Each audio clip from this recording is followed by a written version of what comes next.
Thanks for watching TechWiki. Click the subscribe button, then enable notifications with the bell icon so you won't miss any future videos. Smartphone launch events are all pretty much the same these days. There are a handful of things that it seems like they're all required to have by law. Some magical or game-changing features, some sticker shock, a couple of lame scripted jokes from the presenter, and the implication that, no, this time for real, the camera is so good that you can snap photos just like the pros do with minimal effort. But how much truth is there to this? There's obviously a lot more to becoming a good photographer than just having the right gear. But is a smartphone, can it be the right gear? Has image quality on modern flagship phone cameras rendered standalone compact digital cameras irrelevant or obsolete? Well, digital camera sales have been declining for some time now, at least at the lower end of the market, so a lot of people apparently don't feel the need to carry them around anymore. But are they making a big mistake? For a long time, pocket cameras clearly outstripped their cell phone counterparts for a number of reasons, one of which was the size of the image sensor. And you can learn more about image sensors up here. The main takeaway, though, is that larger image sensors can capture more light, which means your camera's processor has more information about your surroundings to work with, ultimately leading to better looking, more detailed photos with less noise. These days, though, image sensors in phones are starting to catch up to standalone cameras.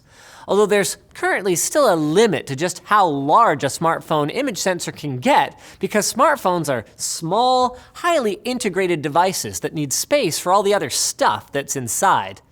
Many phones, though, do pack sensors close to the size of what you'd find in a mainstream point-and-shoot camera, though. We've also come a really long way in terms of processing power in smartphones, which not only allows you to play 3D games and multitask with ease, but it also helps your phone make sense of what its camera sees, turning it into a sharp-looking image with accurate white balance and colors instead of the smeary mess that we were used to on the camera phones from 15 years ago. Combine these factors with the fact that modern smartphones make it ludicrously easy to share your pics on Twitter or Instagram, and it becomes clear that separate compact cameras, well, they are just for suckers, right? Wrong, actually. Despite the convenience of camera phones, standalone compacts still offer some important advantages. Many mainstream compacts, except for some of the ones at the very low end of the market, allow you to change critical exposure settings like aperture and shutter speed. And although some camera apps say they can do the same in pro mode or whatever, the truth is that smartphone cameras use fixed lenses without mechanical parts. So these aperture and shutter speed settings on your phone are really just software simulations of the same settings on a separate camera, which won't come close to giving you the same flexibility and picture quality in situations where you're trying to photograph fast action, fine-tune your brightness, or get your depth of field just right for the effect that you want. And if you are trying to take a shot of a fast-moving subject, the quick autofocus available on nicer separate cameras can really help your shot come out correctly, something that many smartphones lack. Another massive advantage is in the optics. In the same way that phone sensors need to be shrunk down, so do their lenses.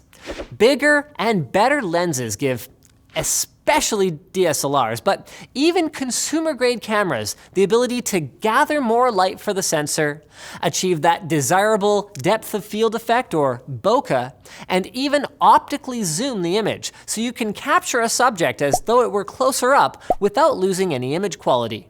Most phones lack some or all of this functionality, and what they do have often comes with processing artifacts or other compromises. And here's another issue. If you're an absolute video and photo taking fiend, you'll already know that your habit can quickly cause your phone's battery level to plummet. The average compact camera can take many hundreds of photos before calling it quits.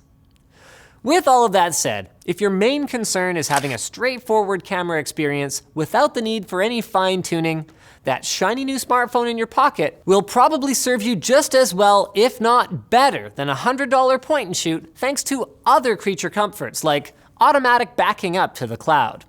However, there are still a number of enthusiast-level compacts on the market with much larger image sensors, powerful image processors, and lots of options to fine-tune exposure and focus preferences that smartphones currently can't touch. And that's without even trying to compare the camera on an iPhone or a Google Pixel to a 4-figure DSLR with expensive detachable lenses. Let's just put it this way. I'd be pretty surprised to see professional sports photographers trade in their pricey telephoto lenses for Samsung Galaxies. At least for now.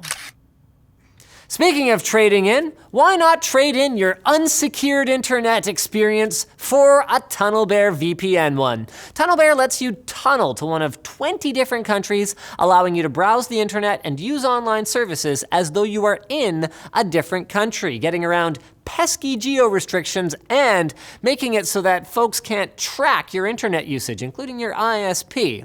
They've got easy to use apps for iOS, Android, PC, and Mac, also a Chrome extension, and it is super easy to use. You just turn it on and boom, your connection gets encrypted with AES 256-bit encryption, and your public IP address gets switched to an anonymous one.